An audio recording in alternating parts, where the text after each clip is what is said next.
আসসালামু আলাইকুম ভিউয়ার্সরা, আমরা গিয়েছিলাম বান্দরবন রূপালী ঝর্ণা ঘুরতে। অনেক ভালো লেগেছে। আমার মেয়ে আর আমি যেখানে যাই সেখানে আসলে আমরা অনেক মজা করি। দেখেন, অনেক আগে গিয়েছিলাম আমি আমার মেয়ে, তারপরে আবার গিয়েছি। ওর সব মনেই ছিল। আসলে একটা জায়গায় একবার গেলে আরেকবার যদি যাওয়া হয় তখন আসলে ভালো লাগে। আর বান্দরবন, কক্সবাজার এই জায়গাগুলোতে বারবার যাওয়া হয়। এইটা হলো রূপালী ঝর্ণায়। আমরা অনেক আগে গিয়েছিলাম, আবার নতুন করে এসেছি। আসলে ভালো লাগাটাই অন্যরকম হয়ে গিয়েছিল। আর তখন অনেক পানি ছিল, দেখেন ঝর্ণা দিয়ে অনেক পানি পড়ছিল। আমরা অনেক মজা করছিলাম। ভালো তো ঘুরতে আসি আমরা আসলে সবাই মিলে আমার ঘুরতে গেছি। মেয়ে দেখেন আমার মেয়েকে পারছিল না, হ্যাঁ, রাস্তাটা পার একজন করাচ্ছে পার ওরা করে ধরে ধরে, দিচ্ছিল। কখন যে ধাম করে পড়ে যায় সেই ভয়ে। খুব এনজয় করছিলাম আসলে। রূপালী ঝর্ণা সবাই দেখতে যায় বান্দরবন গেলেই।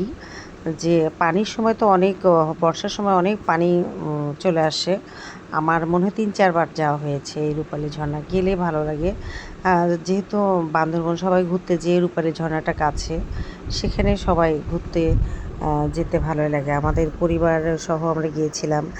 আর এরকম ঝর্ণা দেখলে তো আসলে গোসল করতে ইচ্ছে করে। পানি উপর থেকে পড়ে, কেমন না যে একবারে উপর থেকে ঝর্ণা দিয়ে পানি পড়ছে, সেটা আসলে ভালো লাগাটাই। আমরা যেহেতু উত্তরবঙ্গের মানুষ, এদিকে আমাদের ঝর্ণা নাই, পাহাড় নাই। আমরা যখন পাহাড়ে যাই ঝর্ণা দেখি, তখন সমুদ্র দেখি, তখন অনেক ভালো লাগে। দেখেন অনেক অনেক বৃষ্টি হয়েছিল, পানি অনেক পড়েছিল। যারা বান্দরবন যাবেন তারা রূপালী ঝর্ণা অবশ্যই দেখবেন, কারণ ঝর্ণা না দেখলে আসলে ফুলফিল আপ হয় না।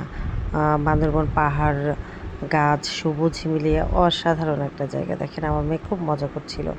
আমরা অনেকজন গিয়েছিলাম, সবাই অনেক মজা করছিলাম। মাঝে মাঝে আমরা ট্যুরে যাই, সেই যাওয়া থেকে যেখানে যে জায়গাগুলো থাকে সেগুলো আমরা দেখার চেষ্টা করি। অনেক অনেক ভালো লাগে আসলে। সবাই একসাথে গেলে তো আরও বেশি ভালো লাগে। সেখান থেকে আমাদের যাওয়া, দেখেন এই যে আমরা সবাই দূর থেকে কাছে থেকে ঝর্ণা পাহাড় দেখে অনেক ভালো লেগেছিল। সবাই যাবেন, অনেক ভালো থাকবেন, সাথে থাকবেন।